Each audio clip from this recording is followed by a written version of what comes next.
नमस्कार फ्रेंड्स, स्वागत है आपका मेरे यूट्यूब चैनल पे। फ्रेंड्स, आज हम बात करेंगे जो यूपी पुलिस भर्ती जो 28 जनवरी 2019 को हुआ था, उसका हम लोग आज सॉल्व पेपर करेंगे। तो इसमें हम लोग देखेंगे कि जो बैक ईयर का क्वेश्चन पेपर थे उसमें किस तरीके से क्वेश्चन पूछा गया है, क्योंकि जो बैक ईयर का क्वेश्चन पेपर है, अगर आप उसको सॉल्व करेंगे, उसको देखेंगे, तभी आपको आइडिया मिल पाएगा कि किस तरीके से इस एग्ज़ाम में क्वेश्चन पूछे जाते हैं। तो और थंबनेल भी देख के आपको लग गया होगा कि ये हिंदी का पेपर है। तो इसमें हम सीरियल वाइज करेंगे। पहले अभी हिंदी का चल रहा है, तो हिंदी का पूरा हम कंप्लीट करवा देंगे सेट। लगभग 30 सेट होगा इसमें, और उसके बाद फिर मैथ, रीजनिंग, और उसके बाद जीएस होगा। तो ये पहला क्वेश्चन है। इसमें हम लोग पहला क्वेश्चन देखेंगे कि मैंने गांव जाना है। तो आप लोग इसको देखेंगे, मैंने गांव जाना है, ये क्वेश्चन जो है ये गलत है। तो इसका राइट आंसर क्या होगा? इसका राइट आंसर होगा मुझे गांव जाना है। क्या होगा? मुझे गांव जाना है। आप लोग ये ध्यान से देखिएगा, मुझे गांव जाना है, ये होगा। और एंड सेकेंड क्वेश्चन हम लोग का है कि छंद में प्रयुक्त अक्षर को क्या कहते हैं। तो जो छंद में प्रयुक्त अक्षर को क्या कहते हैं, छंद में जो प्रयुक्त होता है अक्षर, उसको हम लोग क्या कहते हैं? उसको हम लोग वर्ण कहते हैं। ठीक है। और थर्ड नंबर क्वेश्चन है कि थर्ड नंबर में मतलब मुहावरा पूछा है कि लोहा मानना का मतलब ये होता है कि प्रभाव जमाना। इसका राइट आंसर हो जाएगा प्रभाव जमाना। एंड ये आप लोग देख सकते हैं, मैं इसको थोड़ा जूम कर दे रही हूँ ताकि क्लियर आ जाए, बाद में दिक्कत ना हो। और फोर्थ नंबर पे हमारा क्वेश्चन ये है कि रसों का राजा किसे कहा जाता है। तो रसों का राजा जो है, श्रृंगार रस को रसों का राजा कहा जाता है। जो श्रृंगार रस होता है, श्रृंगार रस ये है, श्रृंगार रस, इसको रसों का राजा कहा जाता है। ठीक। एंड और इसका स्थायी भाव क्या होता है? इसका स्थायी भाव रति होता है। फिफ्थ नंबर हमारा क्वेश्चन है। इसमें पूछा है कि कर्मवाच्य पूछा है कि आप इस किताब को पढ़े हैं।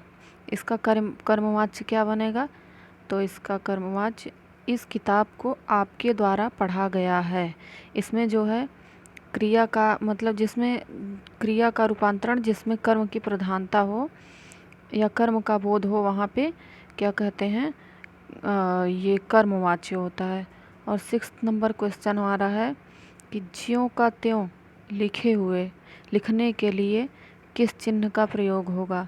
तो आप लोग इसको ध्यान देंगे कि ज्यों का त्यों जो होता है उसको लिखने के लिए जो एक कामा नहीं होता है, एक सिंगल कामा होता है, एक डबल कामा होता है। तो इसमें जो है ज्यों का त्यों, अगर कोई सेंटेंस, जैसे महात्मा गांधी ने कहा है करो या मरो, इसमें डबल इन्वर्टेड कामा है। तो ये जो इसका सिंबल है, इसको आप लोग देख लीजिए। इस तरीके से इसको अवतरण चिन्ह या उद्धरण चिन्ह भी कहते हैं।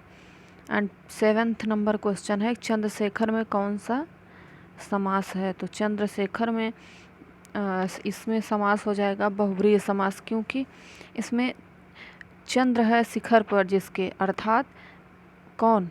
शिव। इसमें जो है बहुव्रीहि समास होगा, और इस समास में कोई पद प्रधान नहीं होता है, इसलिए दोनों पद मिलकर एक तीसरा अर्थ, मतलब एक नया अर्थ देते हैं। जैसे इसमें शिव है, तो इसमें कौन सा समास हो जाएगा? बहुव्रीहि समास। एंड 8th नंबर क्वेश्चन है कि जिसका नष्ट हो गया हो, एक वाक्य क्या होगा? मतलब जिसका नष्ट हो गया हो, जिसका सब कुछ खत्म हो गया हो, तो उसको क्या कहेंगे? हतोत्साहित कहेंगे। एंड 9th नंबर क्वेश्चन है जलज का अनेकार्थी शब्द क्या होगा। तो जो जलज है, जलज शब्द का अनेकार्थी शब्द जैसे मछली, कमल, मोती, सितार, शंख, चंद्रमा आदि होता है इसका। और 10th नंबर हमारा क्वेश्चन है कि बच्चों ने गृह कार्य किया, वे खेलने लगे। इसमें क्या बताना है? पूर्वकालिक क्रिया बताना है। पूर्वकालिक क्रिया किसे कहते हैं कि मतलब जिसमें क्या पूर्वकालिक क्रिया जिसमें मतलब क्रिया का परिवर्तन जिसमें हो उसको पूर्वकालिक क्रिया कहते हैं। तो जैसे बच्चे, एक मिनट में इसको थोड़ा जूम कर देती हूँ। बच्चे गृह कार्य करके खेलने लगे, इसका राइट आंसर हो जाएगा बच्चे गृह कार्य करके खेलने लगे, ये ठीक। एंड 11 नंबर हमारा क्वेश्चन है, इसमें कारक पूछा है। तो कारक तो बहुत ईजी होता है, आप लोग कारक देखिएगा, उसमें सिंबल होता है, आप लोग को सिंबल ध्यान में देना होगा। तो इसमें जैसे हे प्रभु, इसमें क्या होगा, संबोधन, इसमें कौन सा कारक है, संबोधन कारक है। और 12 नंबर हमारा क्वेश्चन है कि इसमें बताना है कौन सा काल है। बच्चों ने खेल खेला, कौन सा काल है, तो ये है भविष्य काल, इसका बताना है। तो इसका होगा बच्चे खेल खेलेंगे, जिसमें गागेगी हो वो होता है हमारा फ्यूचर। और 13 नंबर क्वेश्चन में स्त्रीलिंग बताना है, राजपूत का स्त्रीलिंग राजपूतानी हो जाएगा, और 14 राजपूतानी हो जाएगा। और इसमें कुछ मतलब कि शब्द ऐसे होते हैं कि जिनका हम स्त्रीलिंग सिर्फ आनी लगा के, मतलब कि आनी प्रत्यय लगा के स्त्रीलिंग शब्द बना सकते हैं। जैसे ठकुराइन हो गया और सेठाइन हो गया और देवरानी हो गया, इन सब में हम लोग आनी प्रत्यय लगा के जो है स्त्रीलिंग बना लेंगे। और 14 नंबर क्वेश्चन है, तपस्विनी का पुल्लिंग क्या होगा, तपस्विनी का पुल्लिंग तपस्वी होगा। और तपस्वी शब्द जो है, तपस्वी शब्द का स्त्रीलिंग तपस्विनी होता है। और ये जाति का भाव जो है, जाति का भाव बताने वाली संज्ञाओं को पुल्लिंग से स्त्रीलिंग करने में यदि शब्द का अंत स्वर दीर्घ है तो उसे ह्रस्व करते हुए नी प्रत्यय का प्रयोग किया जाता है। जैसे हाथी है तो हथिनी हो जाएगा। और 15 नंबर हमारा क्वेश्चन है, तलवार का बहुवचन क्या होगा। तलवार का बहुवचन तलवारें होगा। अकारांत स्त्रीलिंग इसमें देखेंगे कि कुछ शब्दों का स्त्रीलिंग बनाने के लिए जो संज्ञा के अंत में आ को ऐ कर दिया जाता है तो स्त्रीलिंग बन जाता है। और 16 नंबर क्वेश्चन इसमें क्या पूछ रहा है कि ह्रस्व व दीर्घ इनमें से किसके प्रकार हैं। ये किसके प्रकार हैं, ये स्वर के प्रकार हैं। और 17 नंबर क्वेश्चन है कि इसमें कौन से, इनमें से कौन सा ऊष्म व्यंजन है। तो स, श, स, ह, ये सब ऊष्म व्यंजन है जो जिसमें वायु उत्पन्न हो, या घर्षण उत्पन्न हो, उसको कहते हैं। संज्ञा व उससे बनने वाले विशेषण शब्द, तो ये पक्ष और पाक्षिक जो है ये विशेषण शब्द हैं। और 19 नंबर हमारा क्वेश्चन है कि सर्वनाम वाले वाक्यों में लिंग का पता कैसे चलता है। ठीक है, तो कैसे, इसमें क्रिया के द्वारा पता चलता है। जैसे वह खाती है, वह खाता है, या वह जाती है, वह जाता है, इस तरीके से इसमें क्रिया का पता चलता है। और 20 नंबर हमारा क्वेश्चन होगा, मलिक मोहम्मद जायसी द्वारा कौन सी रचना लिखी गई है। तो इनकी जो पद्मावत है वो बहुत फेमस रचना है।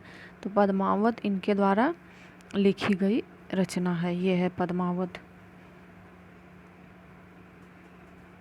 और 21 नंबर क्वेश्चन है कि भारत दुर्दशा के लेखक कौन हैं।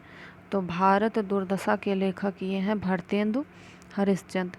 अब भारतेंदु हरिश्चंद्र की बहुत सारी रचनाएं हैं, जिनमें से एक भारत दुर्दशा इनकी प्रसिद्ध रचना है। और इनकी अन्य रचनाएं भी हैं, जैसे वैदेही है, हिंसा हिंसा ना भवती है, और अंधेर नगरी, नील देवी आदि इनकी रचनाएं हैं। आप लोग इनकी रचनाएं भारतेंदु हरिश्चंद्र की और भी जो होंगी उनको आप लोग देख लीजिएगा, क्योंकि एग्ज़ाम में मतलब राइटर से और उनकी बुक से रिलेटेड और साहित्य पुरस्कार जो होता है उससे रिलेटेड क्वेश्चन पूछते रहते हैं, एग्ज़ाम में देखने को मिलता है। और उसके बाद हमारा 22 नंबर क्वेश्चन है कि चितंबरा, उत्तरा, कला और बूढ़ा चांद और पल्लव ये सब किसकी रचनाएं हैं? तो ये सारी रचनाएं जितनी भी हैं ये सुमित्रा नंदन पंत की हैं। और इनकी अन्य रचनाएं भी हैं जैसे ग्राम, लोकायतन, गुंजन, इनका भी बहुत इम्पॉर्टेंट है। भारतेंदु हरिश्चंद्र, सुमित्रा नंद पंत, रामधारी सिंह दिनकर, इन लोग की जितनी भी रचनाएं हैं आप लोग एक बार देख लीजिएगा, बहुत ज़्यादा इम्पॉर्टेंट है, हर एग्जाम में पूछा जाता है। और 23 नंबर हमारा क्वेश्चन है कि सर्वेश्वर दयाल सक्सेना को किस रचना के लिए साहित्य अकादमी पुरस्कार दिया गया था? तो इनका जो है खूंटियों पे टंगे लोग, खूंटियों पे टंगे लोग, इनकी जो रचना है इसके लिए इनको क्या दिया गया था? साहित्य अकादमी पुरस्कार दिया गया था। ये 1983 में इनको जो है साहित्य अकादमी पुरस्कार दिया गया था। और 24 नंबर क्वेश्चन है काली घटा का घमंड घटा। काली घटा का घमंड घटा, इसमें इस पंक्ति में जो है यमक अलंकार है, क्योंकि यहाँ पे घटा के दो अर्थ हैं। जैसे एक अर्थ हुआ घटा का मेघमाला या कम हुआ, जहाँ एक शब्द की आवृत्ति 2 या 2 से अधिक बार हो परंतु जो उसके अर्थ हैं वो अलग अलग हों, तो यहाँ पे वहाँ पे यमक अलंकार होता है। इसमें दो है ना घटा का, एक का अर्थ हुआ कि मेघ और दूसरे का घटना मतलब कम होना, तो इसमें यमक अलंकार होगा। जहाँ पे दो शब्दों की आवृत्ति बार बार हो उसका अर्थ अलग हो तो वहाँ पे यमक अलंकार होता है। और 25 नंबर हमारा क्वेश्चन है कि दरवाजे के बाहर कौन खड़ा है? तो इसमें बताना है, अव्यय बताना है कि कौन सा अव्यय है। तो इसमें संबोधन अव्यय है, इसमें संबोधन अव्यय है। जो अव्यय, संबोधन अव्यय को हम लोग कैसे पहचानेंगे कि जो अव्यय किसी संज्ञा के बाद आकर उस संज्ञा का संबंध वाक्य जो दूसरा शब्द है उस दूसरे शब्द से दिखाता है तो उसे क्या कहते हैं? संबोधन अव्यय कहते हैं। और 26 नंबर क्वेश्चन, ये तो बहुत ईजी है, नाश का समानार्थ क्या होगा? नाश का समानार्थ जो है क्या हो जाएगा? ये तबाही हो जाएगा। और 27 नंबर क्वेश्चन है उपसर्ग जो होता है, उपसर्ग शब्द के मतलब जो उपसर्ग होता है, उपसर्ग शब्द के इसमें मतलब कहाँ लगता है? प्रारंभ में लगता है कि अंत में कि क्रिया में? कि जो उपसर्ग है वो है क्रिया के प्रारंभ में लगता है उपसर्ग शब्द। जैसे कि आप देखेंगे प्रहार, प्रहार है तो इसमें प्र क्या है? प्र आप लोग का प्रत्यय है।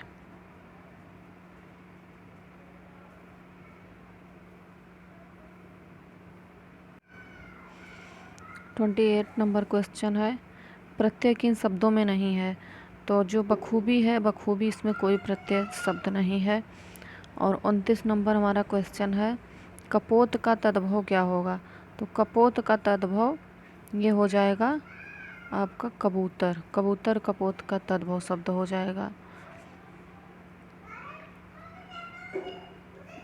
और 30 नंबर क्वेश्चन है संयोग शब्द का विपरीत क्या होगा? संयोग शब्द का जो विपरीत होगा वो हो जाएगा वियोग, संयोग शब्द का विपरीत वियोग हो जाएगा। और 21 नंबर क्वेश्चन होगा क्या है कि उल्लास का संधि विच्छेद क्या होगा? तो उल्लास का संधि विच्छेद उद प्लस आस होगा, उल्लास।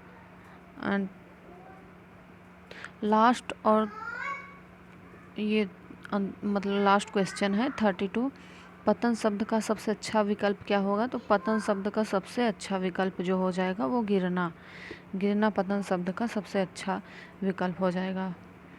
और इसमें मैं आपको बता दूं कि मैंने इसमें जो है इसमें कुल 38 क्वेश्चन थे, तो मैंने 5 क्वेश्चन जो है, इसमें 37 क्वेश्चन थे, तो जो 5 क्वेश्चन थे वो आपके क्या कहते हैं, जो पैसेज आता है पैसेज से था, तो उसको मतलब वो पैसेज से था, आप लोग पैसेज कर लीजिएगा।